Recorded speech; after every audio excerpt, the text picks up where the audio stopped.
Gonna wait for somebody to show up. At least one person.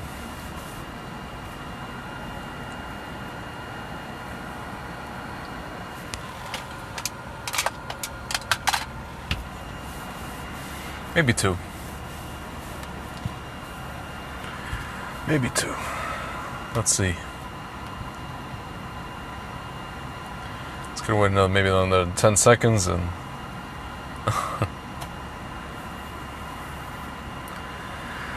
so guys,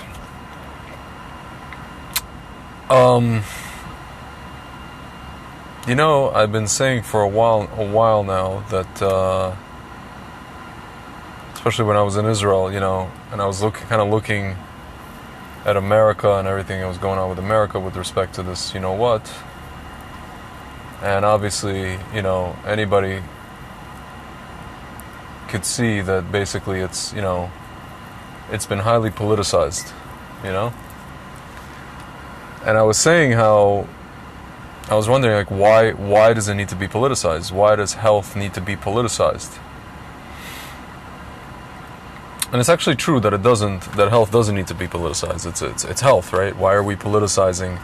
Why can't we just talk about the truth about something? You know, why do we have to say, well, these people who vote for this person don't want to take this stuff, and the people that vote for this person want to take the stuff, and you know, why does there need to be that divide? Why do we have to talk about it that way? Because again, you know, if you go to Israel or any other country, it's not,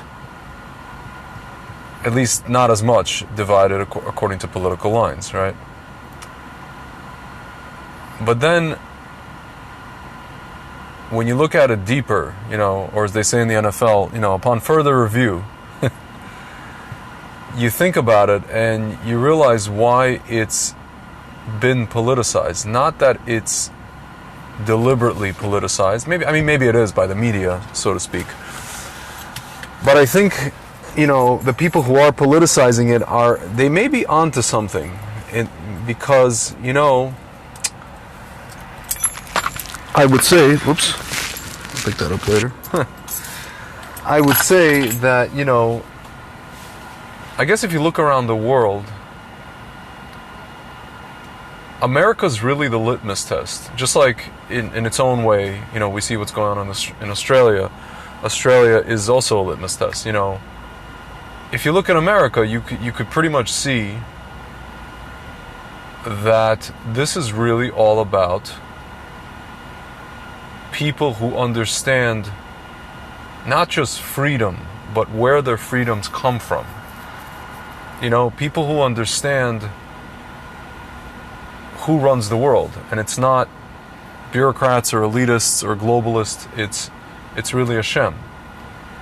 So there's people who understand that versus people who don't understand that, or people who maybe claim to understand that, but at the end of the day are so scared that they're just kind of like, well, let's just comply so that we can do what we need to do, whether it's keep our job, whether it's not be harassed, whether it's be able to go to public places, restaurants, what have you, events. And in this country, in America, that tends to run according to political lines. There are people who again, understand where their rights come from, and it just so happens that usually it tends to be the people who believe in the things that the founding fathers of this country set forth. And now you could say, well, sometimes that's not always in line with Torah. You know, sometimes for example, you can argue up and down, you know, you can have a debate all day whether or not, you know, the words of Patrick Henry, for example, give me liberty or give me death, line up with the Torah. There are some places where it does, there are some places where it doesn't. There are some situations where you just have to say, well, we have to do for the betterment of the collective, give up certain freedoms, right, temporarily, just like Lincoln did that, right? Suspension of habeas corpus in an emergency, right?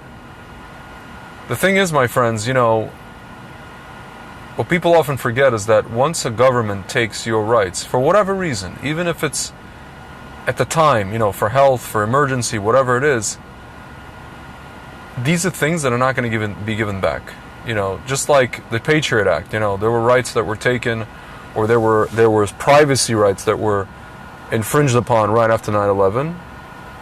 And these are things that are not given back. And you guys can see these are things that only ramped up and more and more and more and more. If anything, if that, not only not going to give it back, they're going to take more and more within that space, within that rubric, within that sphere of whatever they touched, wherever they ventured into, right? So I think that there's a natural, I guess you could say, divide, or a natural just divergence between people who understand these things and people who don't understand these things. And in America, it's very glaring. It's very much on display, to the point where the media feels the need to go and accentuate this, whatever it is that's on display, and they go and they say, well, people in who voted for this person are like this, and people who voted for that person are like that, and that's it. And there's like no real debate, and there's no real nuance or subtlety or any of those things, right? To the point where, like, if you go to a different country like Israel, it's almost like diametrically the opposite, right? But in Israel, it's people who worship, it's funny because people who worship the state in Israel, or the idea of the state, tend to be more quote-unquote right-wing or more patriotic, right? I don't know that they need so much a nanny state necessarily, but they worship the state in terms of what the state's directives, let's put it that way. In Israel, for example, people have gone through so many emergencies and so many wars that the state declares an emergency, right? The state says, and you do. Again, I mentioned this yesterday, guys. There was a Haredi kid that came up to me in Kikar Tzion, in Zion Square in Jerusalem, and he said, the government hate me, but I listen to them, they say, and I do. It's like, to the point of like, yeah, I know that they hate me, but they know what they're talking about, they declared an emergency, they must know they must know things that I don't know, and therefore we have to listen to them. As opposed to in America, my friends, where there are people who, it's not so much emergencies, it's more like, these are people who rely on the state, these are people who venerate the state, venerate elitists, venerate officials, again, as I mentioned yesterday, venerate people with pieces of paper and degrees on their wall and honorifics and all these kind of things. They put a lot of stock into these things, and so they honor those people and they listen to what those people have to say. What is it? Trust the experts, follow the science, even though science is mutable, it's never set in stone. Guys, I think I mentioned this before. What did we conducted a study, and it said who the most hesitant to take the stuff are the people who never graduated college, right? Who only have a high school diploma, and also conversely, people who have PhDs. So it's basically people who understand science on a high level, and it's also people who don't put stock into any of these degrees on the wall or honorifics, or experts, or people who are who have a God complex, so to speak. My friends, so, I always sit around and I wonder, why is this politicized? Why is this politicized? Why is the media doing this? My friends, it's not that it's politicized for its own sake. There is this, again, in America, there's this understanding of the inalienable rights of the freedom of man. My friends, I live in Israel. Unfortunately, in Israel, there's no understanding of that. Because the people who founded the state came from communist countries. They wanted to recreate where they came from. They just wanted to do it in a kind of the Zionistic version of it, right? So they don't really understand that. The founding fathers of Israel, of modern state of Israel, these are people who have almost zero connection to anything religious, anything Hashem-based, as much as you would claim that they would. These were people, secular Zionists. This state is the pinnacle of society, and unfortunately, my friends, there are even religious people who live in Israel who have gotten to a point, they've taken what they learned in the Tanakh and they've deified the state, as opposed to just saying, well, this is one step in the messianic process. They said to themselves, this is the thing, this is it, They've turned the state unfortunately into Avodah Zarah, as opposed to in America, where people who understand where their freedoms come from, we've basically said, this is for the people and by the people. It's not to be venerated. It's not to be put above us. This is not a patrician class versus a plebeian class. This is not how any of this works. And my friends, the people who don't understand that, the people who are running along and listening to everything the government says, these are people who see the world and see society through that lens. They see it through the lens of plebeian, patrician, elite, simpletons, commoners, royalty versus not, middle class. They see everything as like a class struggle. It's essentially socialism. They see everything through statism, class struggle, the haves, the have-nots. They don't see people on an equal playing field just, naturally. They don't see what the forefathers of America saw. The forefathers of America, my friends, were guided by Hashem. They were guided by biblical principles. Actually, more Old Testament than New Testament, to the point where they put on the wall, on the wall of Congress, a depiction of Moshe Rabbeinu. And it's something that Bibi even mentioned when he spoke at the Congress, much to the chagrin of Obama, right? Yeah, my friend said science can only discover what Hashem's created. Yeah, it's true. Not taking this as a choice, of course. It is a choice, but they don't understand it that way. I mentioned this before. It's a Ponzi scheme, right? A Ponzi scheme is something that only works when everybody's in on it, when everybody participates. If there are people who don't participate, the thing don't work. Even if we know that the people who are taking it are still not protected. But they say they're protected, but they're not protected. So they are protected or they're not protected. So take it so we'll all be protected. But we're not protected, we can infect each other. My friends, you understand. Again, I don't have to go through this again. I've gone through this many times before. The fallacy of this logic, okay? But my friends, it's not that this is politicized. It's just that there's an inherent chasm between different groups of people who understand freedom very, very differently. And again, I say this, all things being equal, if there's a 99% and a half, if there's a 0.5% of Chas v'Shalom passing away from this thing, just from getting it, and there's a 0.5% chance of getting side effects from the you-know-what, my friends, all things being equal, it's better to take your chances with the affliction, take proven treatments, whether it's prophylactic or early upon getting it, than to take something you don't know what's in it. Experimental, you don't know what's in it, something that's being forced upon you. My friends, but at the end of the day, it's not that it's being politicized. It's that there's inherent already understandings or lack thereof with different groups of people, to where now the media, they understand that. At least the media in this country, they understand that, and they've exploited that.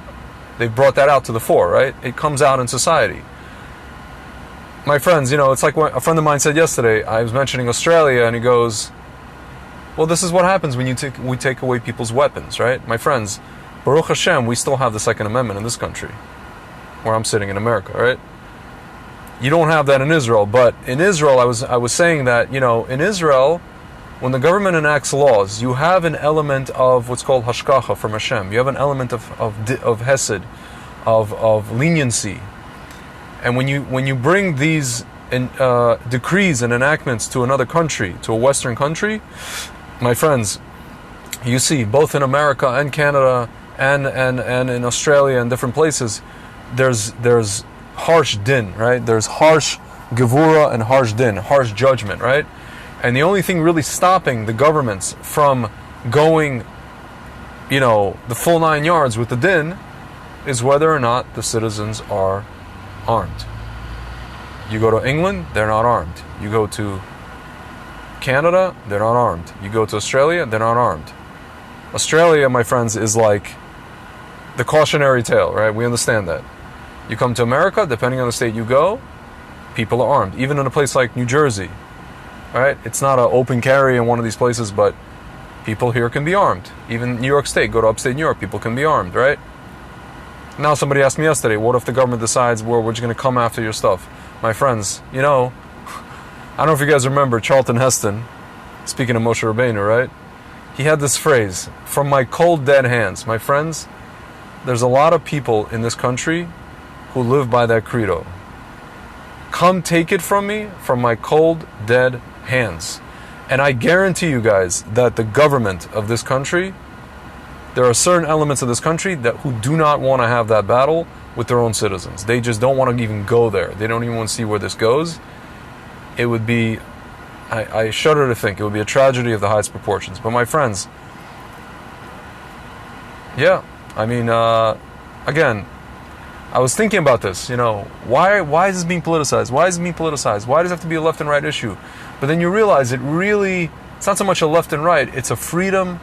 It's people who understand who gives them their freedom, where their freedom actually comes from, versus people who rely on nanny states. And in America, it's really according to political lines. Anyway, my friends, that's my 2 cents on that.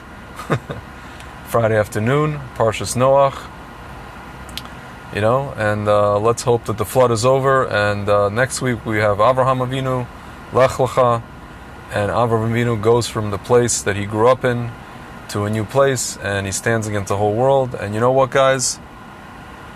I just want to give everybody a bracha to everybody who stood up against the whole world and the mainstream, and people around them who were coaxing them and trying to coax them into doing something they don't want to do, and peer pressure. I'm one of these people as well, and I really hope that starting next week, we get really vindicated, if nothing else. All right, guys. Shabbat Shalom, and I'll talk to you soon.